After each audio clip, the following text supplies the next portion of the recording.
አክሱም አካባቢ ያላችሁ ወንድሞች፣ እህቶች፣ እናቶች፣ አባቶቻችን አብሽሮ ዓለም ከናንተ ጋር ነው።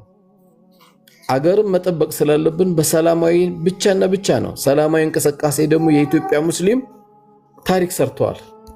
አንድ አውቶቢስ ሳይሰብር ትላንት አልሰማም ያለ መንግስት እንኳን አላህ ሰምቶን ዋጋውን አግኝቶ ተገናኝተዋል። አሁን ደግሞ ይሰማናል ቢዝኒላህ፣ አላህም ይሰማናል። መንግስትም ሳያውቅ ኖሮ አይደለም። ነገር ግን ያው ከሺ ጦረኛ አንድ ወረኛ ነውና ትንሾች ብዙ ከተማን ብዙ የሀገርን ኢሜጅ ሊያበላሹ ይችላሉና አክሱም ላይ ላላችሁ ይህን ፕሮግራም ለምትከታተሉ ወንድምናቶቻችሁ ወላሂ የምንረሳበት አንጀትም የለንም። በፍጹም እናንተን አንረሳም። ልስገድ ስላላችሁ እናንተን አንረሳም። እንኳን እናንተ ወንጀል ሰርቶ እስር ቤት የገባ ሰው እኮ ይዘየራል። በቃ ተመለስ፣ ወደ ጌታ ተመለስ፣ ተጸጸት። ስትፈታ ካሁን በኋላ ይህን ነገር ላልሰራ ብለህ ቃል ገብተህ ውጣ። እስር ቤት በወንጀሉ እንኳን የገባ ሰው እንዳታዩት አልተባለም። ለወንጀለኛ እንደው ምዘኑለት ነው ያሉት ነብዩ አለይሂ ሰላቱ ወሰለም። ኢንሻአላህ ቁል ሙቱ ቢገይዚኩም፣ በቁጭታችሁ ትሞታላችሁ እንጂ እንደፈለጋችሁት ወላሂ አትሆንም። እናንተም ላይም ደግሞ ግፉን እያደረሰባችሁ ያለውን አካል ስሙንም ፎቶውንም ያዙ፣ በህግ መጠየቁ አይቀርም። አክሱም አካባቢ ያላችሁ ህሊናችሁ ንጹህ የሆነ የሌላ እምነትም ተከታይ ማንነታቸውን በደንብ ወቁ።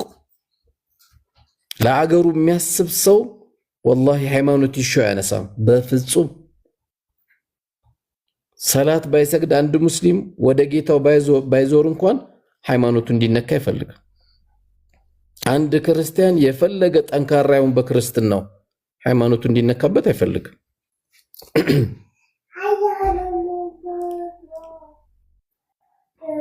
ስለዚህ እናንተን የረሳ የለም፣ የሁላችንም ጉዳይ ነው።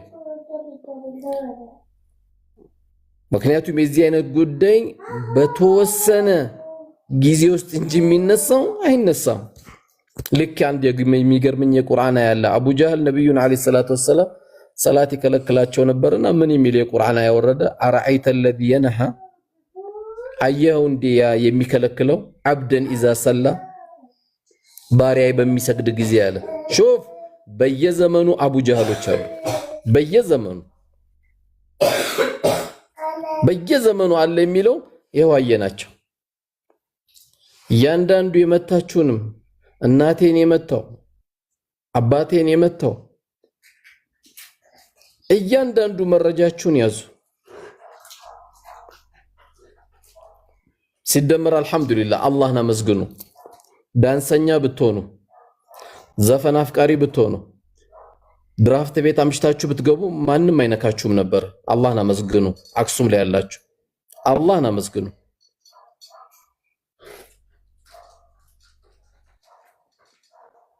ይሄ አላህ ከሰጣችሁ አንድ ስጦታ ነው። ጌታዬን በማመስገኔ ለጌታዬ በማጎብደዴ ለጌታዬ በመስገዴ ነው ሁሉ የመጣብኝ አልহামዱሊላህ በሉ። ራሱን ያረከሰ ሰው በሰላም እየተንቀሳቀሰ ስለሆነ እዛ አላህን በደንብ አመስግኑ። አብሽሩ። ከአቅማችሁ በላይ ተከስቷል። አብሽሩ። አላህ ቆሞ ያልሰገደ ሰው እኮ የማይችል ሰው ቁጭ ብሎ እንዲሰግድ ተፈቅዶልናል። ቁጭ ብሎ የማይችል ሰው ተደግፎ ይሰግዳል። ተደግፎም ካመመው ባይኑ እያጠቃቀሰ ይሰግዳል። አብሽሩ። መሬትንም ጧራ አድርጎልናል። በኢዝኒላህ መስጊድ እንደሚሰራ ምንም ጥርጥር የለንም። መብታችሁ እንደሚከበር ምንም ጥርጥር የለንም። ያንን ሳናይ እንዳትገለን ብለን ነው አላህ ምን ለምነው። ይሄን ትልቅ እድል ሳታሳየን ጌታዬ እንዳትገለን ነው የምንለው። ለዚህ ደግሞ ሁላችንም ኢንሻአላህ ኃይልም ያለው ብልሃትም ያለው ጉልበትም ያለው አላህ ብቻ ነው። ይሄ ያስቸገራችሁ የመታችሁ የከለከላችሁ እኮ ይሄን ተኝቷል። ለምን ደካማ ነው?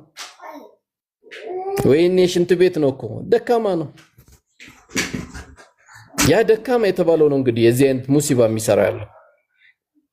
አልহামዱሊላህ ለዓለም ስጋት ሆኖ ያቅም። በተለይ ኢትዮጵያ ሙስሊም ታሪካዊ ሙስሊም ነው። በዘመናችን አልহামዱሊላህ ረብል ዓለሚን ትልቅ ታሪክ የሰራ ነው። የኢትዮጵያ ሙስሊም መብቱን ያስከበረው አገሩን ጠብቆ ነው። መብቱን ያስከበረው የሀገሩን ንብረት ጠብቆ ነው። ትልቅ ታሪክ አስተምሯል። ከ2003 እስከ 2009 ባደረገው እንቅስቃሴ ትልቅ ነገር አስተምሯል። አልহামዱሊላህ ኢትዮጵያ ሙስሊም የሚለክፈው መንግስት እንጂ መንግስትን ለክፎ አያውቅም። ህግን ጥሶም አያውቅም። ለምን? ለመንግስት ተብሎ አይደለም፣ ሃይማኖቱ አይፈቅድም።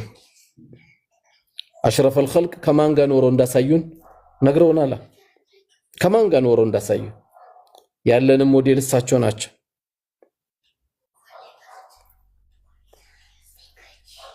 ስለዚህ እቺ የቅዱስ ሀገር ናት ምናምን የሚለው ተረት ተረት ይቆማል፣ አይቀርም። እሱ ይሄ ተረት ተረት ነው። ለጌታ ያጎበደደ ሰው ነው ጥሩ ሰው ማለት፣ ንጹህ ሰው ማለት። የሰው ላብ የማይበላ ነው። ስለዚህ ሁላችንም አላህ Subhanahu Wa Ta'ala በሰጠን አቅም በየትኛው ሚዲያ አንዳንዴ ምንድነው አክሱም አክሱም የምትሉት እና ጠጅ ቤት እንበል እና ስለ ዘፈን እናውራ። አንድ እናታችን በደል ከደረሰባት ስለሷ እናወራለን። አንድ እናት